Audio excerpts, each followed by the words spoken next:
Are you looking for a new job, or you would like more clients for your business?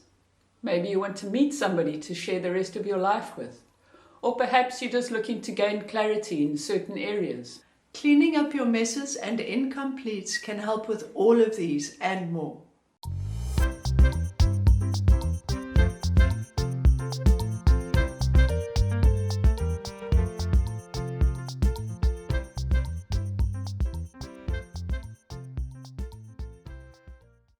I'm Ange and this is Sporty. Welcome to Mostly Mindful, where we encourage you to buy less, do more and live simply and sustainably in the city. Somewhere around 2008, we bought The Success Principles by Jack Canfield.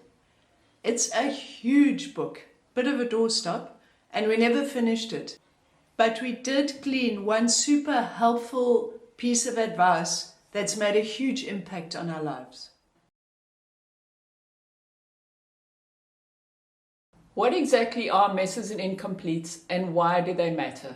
This quote from Jack Canfield will give you a hint. If there's anything new that you want in your life, you've got to make room for it. I mean that psychologically as well as physically. In the book, Jack tells the story of a friend of his who, whenever he wants to bring in new business, he would first set about giving his house, his garage, his office, everything a thorough spring cleaning. And every time he does, he immediately starts getting calls from people who want to work with him. Messes and incompletes sounds like decluttering on the surface, but it's way more than that. Here are some examples from Jack's book. Closets overflowing with clothing you've never worn. A disorganized garage crowded with old stuff you no longer want or use. Haphazard or disorganized tax records. Junk drawers full of unusable items. A cluttered or disorganized desk. A car trunk or back seat full of trash. Family pictures you've never put into an album. Digital clutter. Deferred household maintenance. Mending, ironing, or other piles of items to repair or discard. People you need to forgive.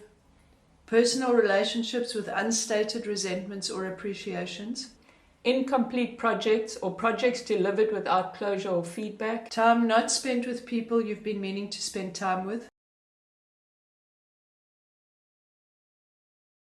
As Jack says, when we don't throw away clutter and items we no longer need, it's as if we don't trust our ability to manifest the necessary abundance in our lives to buy new ones. But incompletes like this keep that very abundance from showing up. We need to complete the past so that our present can show up more fully. Our first experience with cleaning up our messes and incompletes was back in 2008 when we first got the book. We were brand new to minimalism. We had just rented our furnished apartment and we were suddenly confronted with the idea that although we ditched our own stuff, renting a furnished apartment meant that we were now dealing with other people's clutter. So the way that we solved the problem is that we took everything in the furnished apartment that we didn't want to use and we stuffed it in a storage closet in the back, along with a bunch of stuff that we were still hanging on to as well. Yeah. So the apartment looked lovely and neat on the surface, but there was this really messy thing in the background that was obviously weighing on us psychologically that we may or may not have realized at the time. Exactly. And at that point, all my freelance work had dried up and I think you were between jobs. Yeah, and we were right in the beginning phases of getting rid of our debt. So we still had a lot of debt. So finances were pretty precarious. Yeah, but tight. Yeah, so that's when we decided, okay, let's put this theory to the test and see what comes of it. So we basically got to work on that messy storage area. We tidied it up and we cleared out any of the things that we were hanging on to that we didn't need anymore. We went full on. I mean, we took everything out, we scrubbed it, we gave it our best shot, really. Yeah. And then we got rid of the things that we were hanging on to. And then after that, we tackled our taxes. We got the paperwork up to date, and then pretty much very soon after that, we hired an accountant to start doing our taxes going forward. One of the best decisions we've ever made, by the way.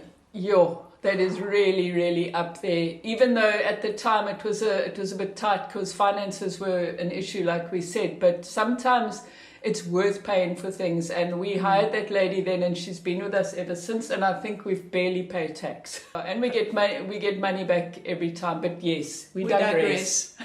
As we do. Yeah.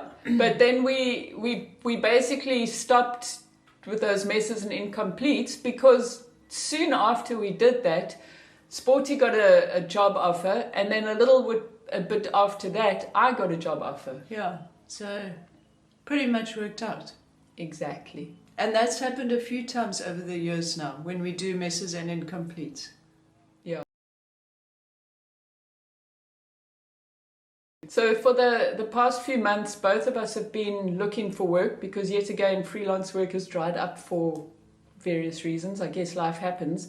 And we decided that it was time to dust off the old messes and incompletes theory once again. So on Sunday, I spent the entire day giving this place a complete and utter spring clean, scrubbing, moving things, dusting, and most importantly, I tackled our work area, which was embarrassingly messy. It was completely cluttered. It was dusty in there. Lots of stuff thrown in, papers lying around. Yeah. So that got a complete and utter makeover in the cleaning department. And then the very next morning, there was a tentative job offer in my inbox, which I'll be exploring this week. Yeah.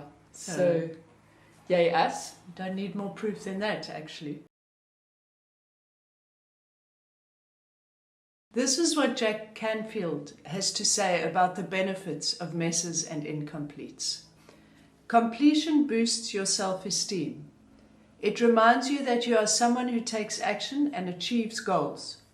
It gives you a sense of momentum that you can carry forward to the next task.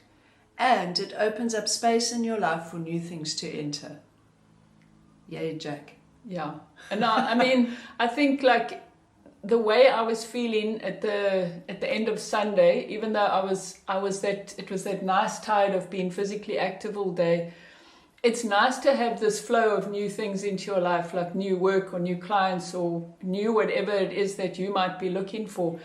But that feeling at the same time of having cleaned your place out and gotten rid of that clutter and the mess, it's the same, I feel, as having a nice hot shower after you've been out for a hike and you've come back all sweaty, and it's a similar feeling. If you're the one who didn't do the work, it's even better. It feels like you've been to a spa. So thank you, Ange. In Sporty's defense, while I was busy doing that, she was hard at work doing our admin, which I try my utmost best to avoid. So we're a match made in heaven, I feel. Yeah, it was also a bit of a messes and incompletes because we left it for a while. So. By we mean you. Bad. And on that note, we'll see you again next week for simple living. For more simple living. And on that note, we'll see you again for more simple living escapades. Bye-bye. Bye.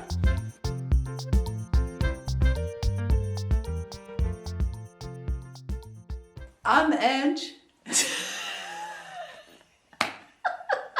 I was going to do that. You didn't even do it on purpose, eh? Okay.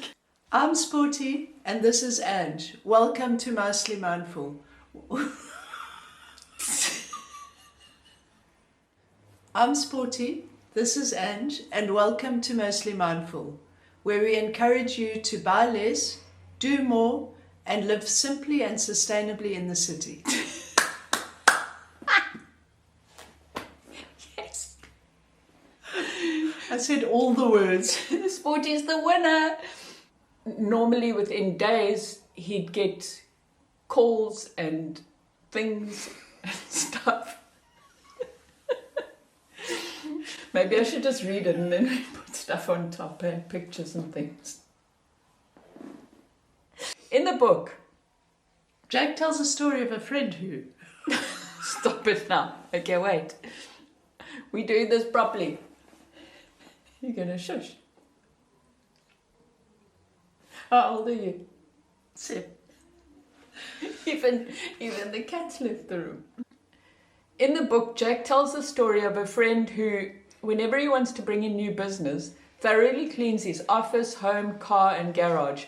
And every time he does, he starts getting calls and letters, since 1984, from people who want to work with him. I think you're going to have to look, hey? Well, I'm just going to write them up on the screen. There's not going to be us.